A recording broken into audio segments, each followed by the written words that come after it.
As a lactation consultant that specializes in pumping, I am always asked, what is your favorite pump?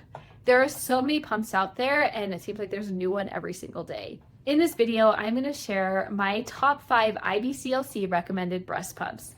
These are not based on trends, though some of them are very popular in social media, but based on my own experience and the experience with working with countless moms who have been pumping. But before we get started, if you want to grab my free pumping comparison guide, you can grab it in the link below. It has all of the different pumps that I do think are good and gives you a comparison to help you pick which one is best for you. All of these are included on there, plus several others. I also share what you need to know to get the right pump, and it's a great resource. Again, it's in the description below. My number one pump is the Spectra. There is the Spectra S1 and the S2. There's also the Gold, and then there's the Gold Portable. You don't want the Gold Portable. The Spectra Gold, though, is awesome, but it's expensive. Not all insurance covers it. So I am going to talk the S1, which is very often covered by insurance and it's also affordable. I see people selling it all the time on eBay and Mercari and on Facebook Marketplace. A lot of people give them away as well. This pump is very powerful. I find that 9 moms out of 10 respond really well to it.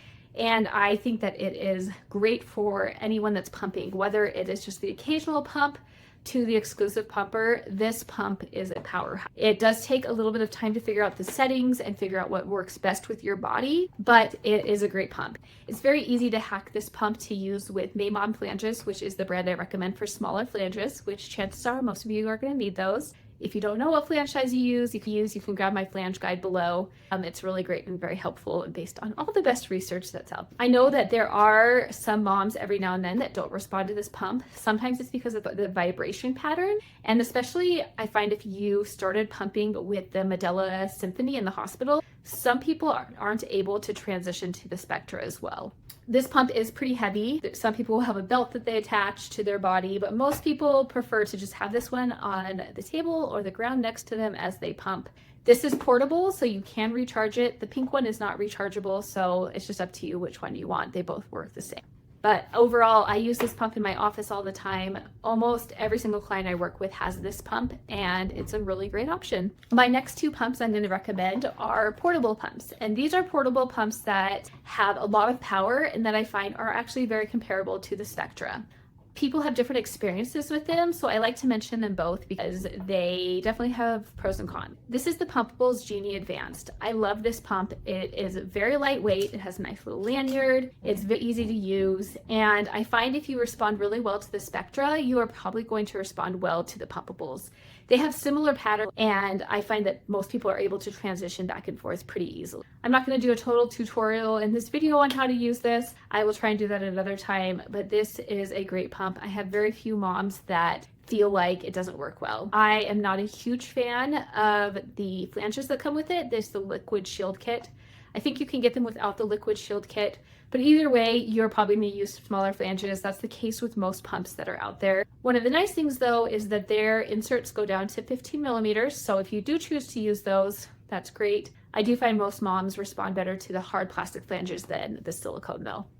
However, I have talked to lots of moms who use Pumpables and they absolutely love the liquid shield kit, so that's something that you could use if you are interested. Very easy to use, very popular. You'll probably see lots of people promoting this out there, but I personally just love it and I have seen really good results with my clients. The second is the Baby Buddha. This one is definitely an influencer favorite. You will see it all over Instagram and people saying that it just totally changed their milk supply. I don't personally think that it is going to give you a stronger milk supply than in like a pump like the Spectra. However, some moms really feel like it does empty them better and that they have more success. The original Baby Buddha was intense. So unless you had like nipples of steel or you've had multiple babies, I found that the suck pattern was way too intense.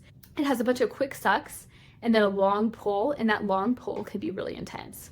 Thankfully, they listened to the feedback and they changed it to have 2 different stimulation modes. So they have soft stimulation and they have the original stimulation, which is that faster one. And so it's nice that they did that because it is a solid pump and I find that it works really well. Every now and then I have a mom that's like, don't feel like this pump empties me. I don't feel like it works. I hear that more so than I do with the Pumpables, but I still like this pump.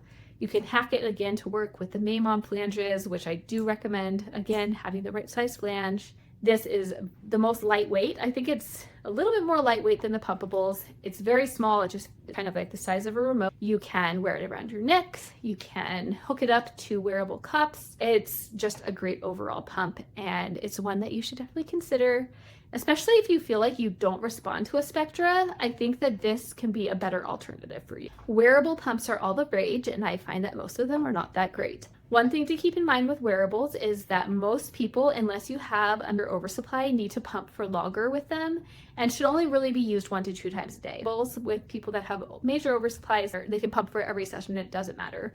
But for people with low or typical supply, you want to limit use.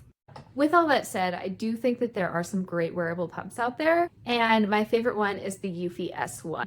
It might be also called the Eufy S1 Pro if you get the charging case, but there's not much difference otherwise between the two. This is a really solidly built pump. It is built by Eufy, which is a vacuum company, so they specialize in making things that have good suction. I have had many clients use wearables. I think it's very rare for a client not to have a wearable, and this is one that rarely gets a complaint. In fact, recently in my office I had someone trying this one versus one of the Mom Cozy pumps, which are definitely a popular option, and she felt like this was legions ahead in terms of comfort. I feel like it is just very solidly built. It has good materials. I love this silicone back. That is not a super soft silicone. It's a little bit harder, which I prefer for pumps. It has a lot of different settings. It has a heat setting, which is not like overly intense heat, but just enough that some people find it makes a big difference. It does have a charging case for $100 more if you want to be able to charge on the go. I have another video where I go into all the nitty-gritty details of the Eufy S1 Pro and how to use it, but this tops my list when it comes to wearable pumps. It is quieter than a lot of the wearable pumps out there, and it overall has a really nice comfort factor. And finally, let's talk about a manual pump that I think everybody should have in their cabinet, the Medela Harmony. I am a huge fan of wearable pumps. I think that they're totally underrated and underused, but they have so many great features. A lot of moms like to use these in the beginning when their milk is just still colostrum, especially if their baby isn't latching well. They're great for emergencies, on the go, and I even have plenty of moms that prefer these over their regular electric pump. It is very affordable at under $30. Sometimes you can even grab this specific one for about $20, but they work very well. I personally recommend every single mom that I talk to have this pump, and I think that you will be very happy with it. It's very easy to use. For the letdown mode, you press this button in the front, and then when your milk starts to spray or let down, you press this knob in the back. I don't know, button, knob, whatever you want to call it. You can use a properly sized flange, and I do recommend starting with that, but I have found that with manual pumps, it doesn't seem to matter quite as much as with a traditional pump.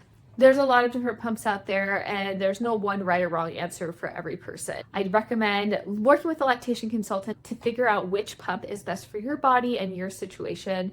And again, you can grab my comparison guide to do a little bit of that research on your own. If you are in the throes of pumping or just getting started with pumping, I would love for you to grab my guide, the Pumping Playbook. This is a resource that I put together with so much information that I wish every single pumping mom knew. It helps you combine nursing and pumping, but even if you are exclusively pumping, you are going to get a lot of value out of it. It has videos, audio clips, text, and just everything that you need to be successful with pumping, and you can grab that below. I would love to hear any questions you have about these pumps or any others. I am working to get more reviews and tutorials up for different pumps, so if there's one you'd like to see, be sure to let me know. Otherwise, hit subscribe, and I will see you next time.